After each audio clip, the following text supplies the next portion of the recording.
ഇന്നത്തെ special item കപ്പ ബിരിയാണിയാണ്. കപ്പ ബിരിയാണി എങ്ങനെയാണ് ഉണ്ടാക്കണം നോക്കാം. യൂഷ്വലി നമ്മൾ കപ്പയും ബീഫും കൂടിയിട്ടാണ് വെക്കുക. ബാക്കിയുള്ള മീറ്റും നമുക്ക് ഉപയോഗിക്കാം. മട്ടനോ ചിക്കനോ ഒക്കെ ഉപയോഗിച്ചും കപ്പ ബിരിയാണി ഉണ്ടാക്കാം. പക്ഷേ ഏറ്റവും കൂടുതൽ ഫേമസ് കപ്പയും ബീഫും കൂടിയുള്ള കോമ്പിനേഷനാണ്. അപ്പോൾ നമുക്ക് എങ്ങനെയാണ് ഉണ്ടാക്കുന്നത് നോക്കാം. ഇതിന് കുറച്ച് ഹോൾ സ്പൈസസ് വേണം.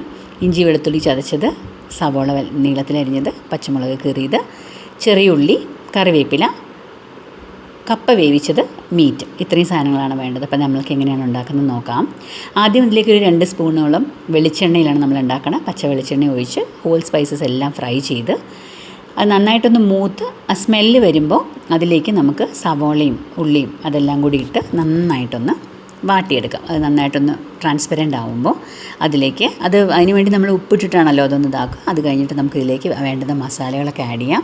ഇതിലിപ്പോൾ ഒരു 2 ടീസ്പൂൺ മല്ലിപ്പൊടി ആഡ് ചെയ്തിട്ടുണ്ട്, കുറച്ച് മീറ്റ് മസാല ഇട്ടിട്ടുണ്ട്, പിന്നെ ഗരം മസാല, മുളക് പൊടി, മഞ്ഞൾപ്പൊടി, ഉപ്പ്, കുറച്ച് കുരുമുളക് തരിതരിക്കനെ പൊടിച്ചത്, ഇതെല്ലാം കൂടി ചേർന്ന് നന്നായിട്ടൊന്ന് വാട്ടി അതിൻ്റെ പച്ചമണം പോണ വരെ, മസാലയുടെ പച്ചമണം പോണ വരെ ചെറു തീയിൽ അതിനെ ഒന്ന് നന്നായിട്ട് മൂപ്പിച്ചെടുക്കുക. മൂപ്പിച്ചെടുത്തതിന് ശേഷം ഇവിടെയൊക്കെ മെഷർമെൻറ്റ് ഡിസ്ക്രിപ്ഷൻ ബോക്സിലുണ്ടാവും, അത് നോക്കിയാൽ മതി. അപ്പോൾ ഇതെല്ലാം നന്നായിട്ട് വഴന്ന് ഇതിൻ്റെ പച്ചമണം മാറിക്കഴിയുമ്പോൾ നമുക്കിതിലേക്ക് മീറ്റ് ആഡ് ചെയ്യാം. മീറ്റ് ആഡ് ചെയ്ത് കുറച്ച് നേരം അതിനൊന്ന് നന്നായിട്ട് അതിൽ സോട്ടേ ചെയ്യണം. അതിൻ്റെ കൂടെ നന്നായിട്ട് മിക്സ് ആവട്ടെ. ഉപ്പ് ആവശ്യമാണെന്ന് തോന്നണമെങ്കിൽ കുറച്ച് ചേർക്കാം. ചേർത്ത് നന്നായിട്ടൊന്ന് ഇളക്കി നമുക്ക് കുക്കറിൽ അതിനെ വിസിലടുപ്പിക്കണം. അപ്പോൾ ഓരോ ബീഫിന് ഓരോ വേവായതുകൊണ്ട് കുറച്ച് വെള്ളം തളിക്കാൻ മറക്കരുത്. ഒരുപാട് വെള്ളം ഒഴിക്കരുത്. ഒഴിച്ചു കഴിഞ്ഞാൽ വെള്ളമായി പൊക്കളയും.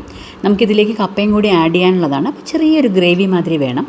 അപ്പോൾ നമുക്ക് വെള്ളം തെളിച്ച് ബീഫിൽ നിന്നുള്ള വെള്ളവും വരും, ബാക്കിയുള്ള വെള്ളവും കൂടി തെളിച്ച് നമുക്കത് വേവിച്ചെടുക്കാം. അതേ സമയത്ത് തന്നെ നമുക്ക് വേറൊരു കടായിൽ കുറച്ച് വെളിച്ചെണ്ണയിൽ കടുക് പൊട്ടിച്ച് കറിവേപ്പിലയും തേങ്ങയിട്ട് നന്നായിട്ടൊന്ന് മൂപ്പിക്കണം. അത് നന്നായിട്ടൊന്ന് ഫ്രൈ ചെയ്യണം, ചുമക്ക വറുക്കണം. അപ്പോൾ നന്നായിട്ടൊന്ന് വറുത്ത് അത് നമുക്കങ്ങോട്ട് മാറ്റി വയ്ക്കാം. അപ്പോൾ നമുക്ക് ഇവിടെ നന്നായിട്ട് മീറ്റ് വെന്ത് കഴിഞ്ഞു. നന്നായിട്ട് വെന്തോന്ന് ചെക്ക് ചെയ്യുക. വെന്തോന്ന് ചെക്ക് ചെയ്തിട്ട് അത് ആയാൽ അതിനെ നമുക്ക് മൺപാത്രത്തേക്ക് മാറ്റാം, അല്ലെങ്കിൽ വേറൊരു ചീനച്ചട്ടിയിലേക്ക് മാറ്റി അതിലേക്ക് നമ്മൾ കപ്പ കൂടി ഒന്ന് നന്നായിട്ട് വേവിച്ചതുണ്ടല്ലോ അത് നന്നായിട്ട് ഉടച്ച് ചേർക്കാം. ഉടച്ച് ചേർത്ത് ഇത് രണ്ടും കൂടി നന്നായിട്ട് മിക്സ് ചെയ്യണം. നന്നായിട്ട് മിക്സ് ചെയ്ത് ഒന്നിനോടൊന്ന് ചേരുമ്പോൾ അത് നമുക്ക് കാണുമ്പോൾ അറിയാം എത്ര നന്നായിട്ടാണ് നോക്കുക ചേർന്നിരിക്കുന്നത്. നന്നായിട്ട് രണ്ടും കൂടി മിക്സ് ചെയ്യുക. മിക്സ് ചെയ്ത് ഉടച്ചെടുക്കുക നല്ലോണം. കുറച്ചുകൂടി അതിൽ വലിയ പീസസൊക്കെ ഉണ്ടെങ്കിൽ ഉടച്ചെടുക്കുക. എന്നിട്ട് നമ്മൾ അതിന് മുമ്പ് നേരത്തെ വറുത്ത് വെച്ചിരുന്ന തേങ്ങയും കൂടി അതിലോട്ട് ചേർത്ത് നന്നായിട്ട് ഇളക്കി യോജിപ്പിക്കുക. ആവശ്യമെങ്കിൽ ഇത്തിരി വെളിച്ചെണ്ണ ഒഴിക്കാം.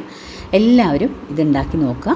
ഉണ്ടാക്കി നോക്കി ഇഷ്ടപ്പെടുകയാണെങ്കിൽ കമൻറ്റ് ചെയ്യാൻ മറക്കരുത്. അതുപോലത്തെ നല്ല റെസിപ്പിയായിട്ട് വീണ്ടും നമുക്ക് കാണാം. അതുവരെ എല്ലാവർക്കും ഹാപ്പി കുക്കിംഗ്. ബൈ.